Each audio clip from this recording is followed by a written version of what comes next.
Hello everyone, you are watching Habib Fragrances. My name's Habib and today we will be reviewing the 2025 Dior Homme Parfum.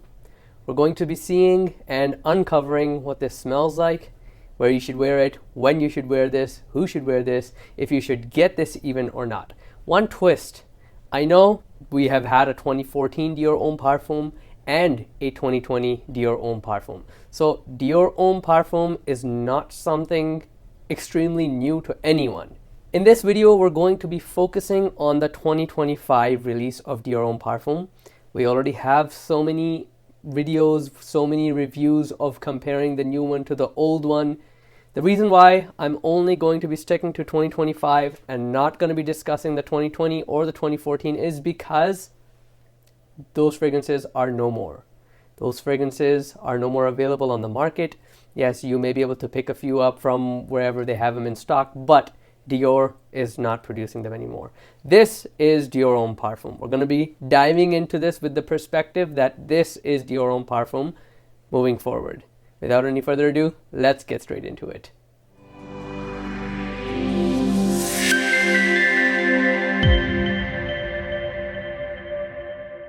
How do we get into this fragrance without looking at this bottle and design? The Dior Homme that's written on the cap in the front on a silver plate just shouts Dior Homme if you do not know. On the bottom of the bottle in the front it says Parfum, just to confirm to you that this is the Parfum. It's a very rectangular bottle. It has a gradient. The top cap is black and the bottle starts off black as well, and as you move down it grades into this ambery brownish color. The top of the cap has the Dior logo.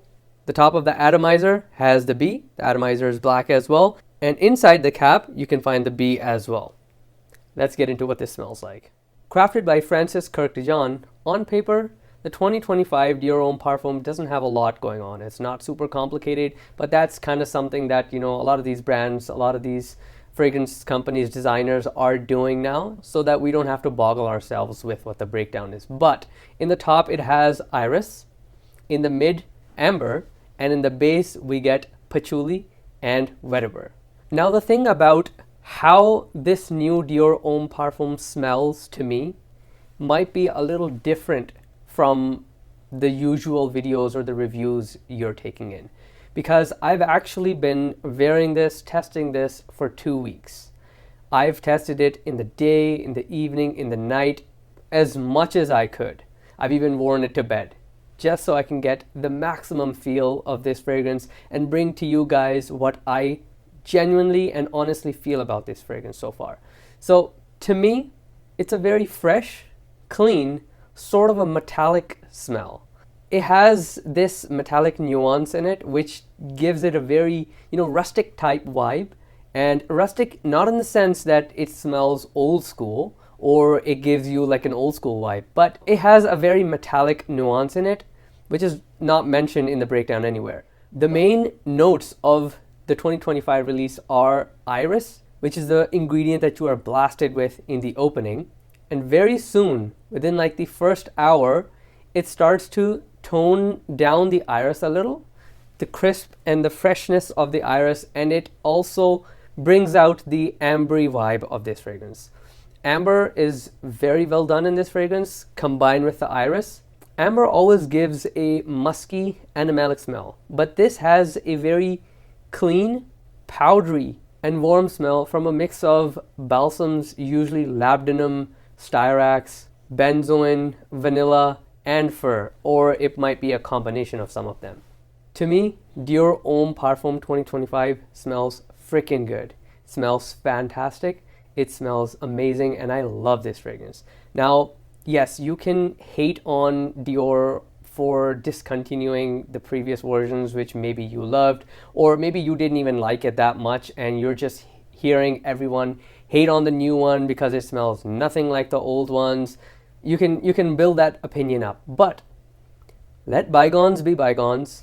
Take a sniff of this, test this, use this by not reminiscing in the past, by moving on, moving forward, because you can't have something new. You can't have a new successful line, a new successful product, a new successful fragrance, a new successful car if you just stick to the one that's working. Okay, yes, I understand.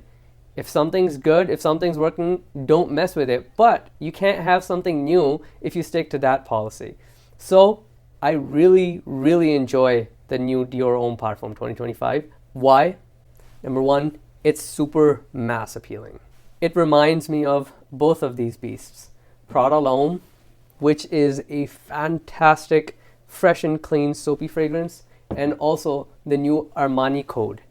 Fresh and clean, smells fantastic. Both of these fragrances are super mass appealing. This is super mass appealing, as I've told you.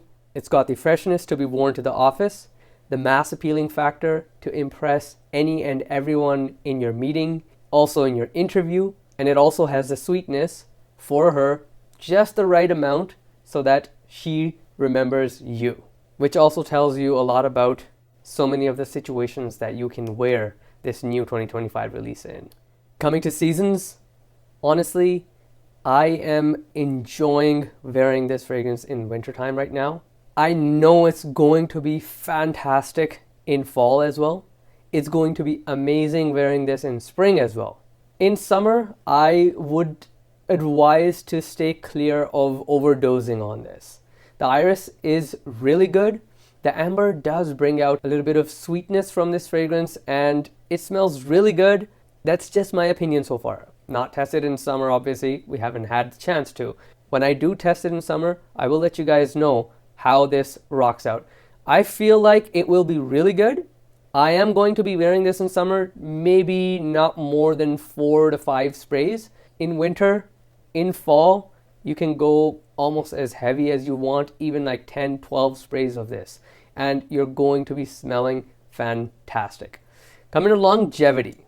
My test so far in winter, I am getting approximately 8 hours, 7 to 8 hours with like 7 to 8 sprays of this, which in my opinion is really good. 7 to 8 hours is plenty to get through your day. In the first 2 hours, 1.5 to 2 hours, it's very prominent. It's kind of lingering around you with like a 4 to 5 feet radius. It could have been better. It is what it is. After the 3-hour mark, it sits really close to you and it gives a very nice, pleasant, and clean smell. You can have it around you, very close to you. It's not exactly like a skin scent after the 2-3 hour mark. It's still projecting, but it sits close to you, which I don't mind at all. You're going to be smelling fresh and clean with this. You're going to want to smell fresh and clean with this. That's what it smells like. And you don't want to be too loud with that kind of a smell. If you go 10, 12 sprays, yes, you're going to get much louder. So if that's what fancies you, go ahead. If we talk about sillage, it leaves a very nice, pleasant scent trail behind you. And that scent trail is definitely going to get you compliments, just like Prada L'Homme does, just like Armani Code does. This is going to be fantastic in terms of compliments. In my final conclusion, you've already figured it out. I love this fragrance.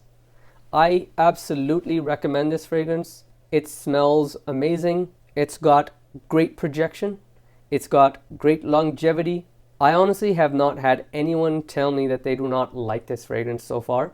Anyone that's tested it that I have had test it. If you want to come out the past, embrace this new fragrance for what it is, how it smells, be neutral with its testing, be neutral when you wear this fragrance, and then ask yourself, do you actually like this smell or not? You will like this fragrance. You will love this smell. It is a fantastic fragrance to gift anyone. It's a fantastic fragrance to own, to have in your collection. Don't hate on Francis Kurkdjian for following instructions and creating this fragrance, because the master perfumer always has to go according to the guidelines that the brand gives them. Great job to Francis Kurkdjian for producing the new 2025 Dior Homme Parfum, which is super mass appealing.